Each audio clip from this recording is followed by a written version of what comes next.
we had a listener comment on the three bonus tracks that I played that I put in at the end of the show notes to try to reflect the short story that we read and talked about. And so the one I think it's "Sweet Little Lies" by Fleetwood Mac seems to be the favorite of the three. I was shocked. I was surprised by that, but that's the favorite. So, and we got a couple other notes. So all good stuff. All good stuff. So let's talk about Andy Huggins, who we recently discovered. Andy Huggins, that's the comedian. That's the comedian. Yeah. You said one of our listeners sent that to you, didn't he? One of our loyal listeners sent me a video of this Andy Huggins, who is he's in his 70s. He's a comedian. I think he said 74. 74. Okay. He doesn't look as good as we do, though, I got to say. I think we look better. I thought he was older. I actually thought he was older. I did too. I thought he was 80ish. But anyway, he was really funny. We're going to put a link in the show notes to Andy. Do you want to? This is old buck humor. This is really old buck humor. This is old buck humor. Yeah. Yeah, I started playing that, and I started laughing, and then my wife says, "What are you laughing at?" And we started looking at it together, and she started laughing at him too. Yeah. I mean, very, very creative stuff for our age. Very creative stuff. Especially the portion about the colonoscopy. It was so true. It was all so true. Yeah, it was great. If anybody links on that and listens to him, that's my sentiments exactly. Yeah. On the colonoscopy. Yeah, he says one of the great things about dating at my age is he says you don't have to deal with the parents, stuff like that. Or I don't want to give it away. I'm not going to give it away. Go ahead. Well, there was one joke there that he said, that men live to be a certain age and women live to quite a bit longer. He said, so I think I'm going to transition. Yeah. That thought really became funny to me. Like it would make a difference, It might make sense. Yeah. Anyway. So all anybody out there, get a chance to check that out. I would do it. It's funny. So sounds good. We'll put them in the show notes. So be sure to read those, folks. I have a litany of things to banter with you about, most of which I would have. Did I tell you look marvelous, by the way? I do. Okay. That's because we're using video today. Normally we could be any condition. We don't even see one another. That's actually good to look to, while we're talking. We were going to be talking over some coffee the other day. We had a plan for that. Yeah. And then, that didn't work out, but this is my phone story. Back, yeah. Do the I think it's a tire story. It's a tire story. I call it. So I had an issue with one of my tires possibly leaking. I made an appointment to go into the dealership. Dealership checked it out and said, "Hey, we really can't find a leak." And I said, "Well, okay." I had, it had dropped a lot of pressure immediately, but then when I refilled it, it didn't drop anymore. So I guess I don't know what went on. But anyway, that's not really the story. The story is, they said, "Well, we'll top it up and keep an eye on the pressure and let us know."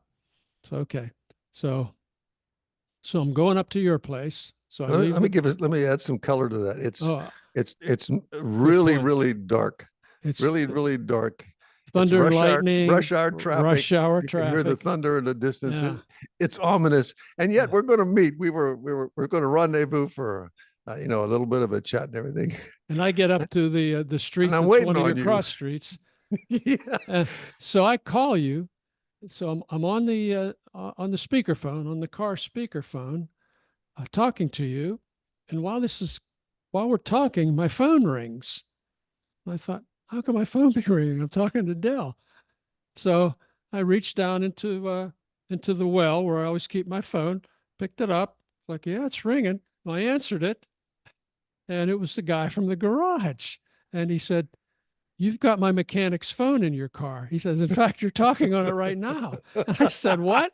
I looked at it. It's like he had the same kind of phone I did, same kind of case, and he put it in the well where I always put mine. And like, "Oh yeah, you're right." So I called you. I said, "I'm going to be a little bit longer. I got to go back to the dealership."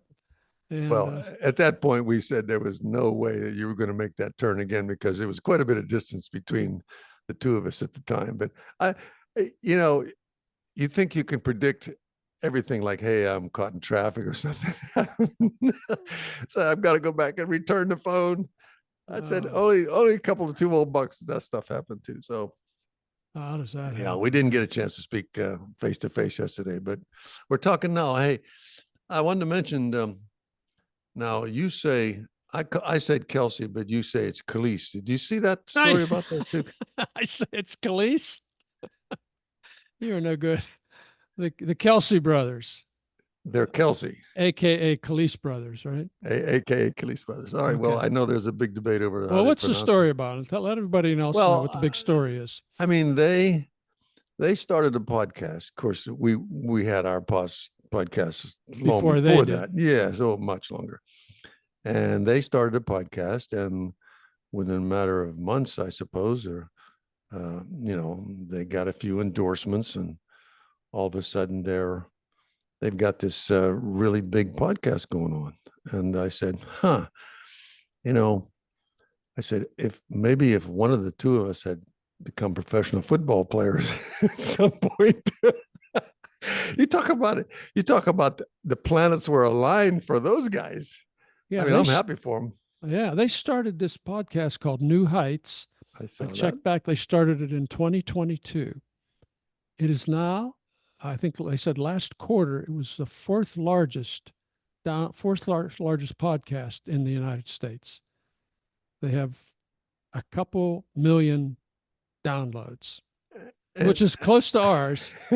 It's only a couple ahead of ours. Yeah.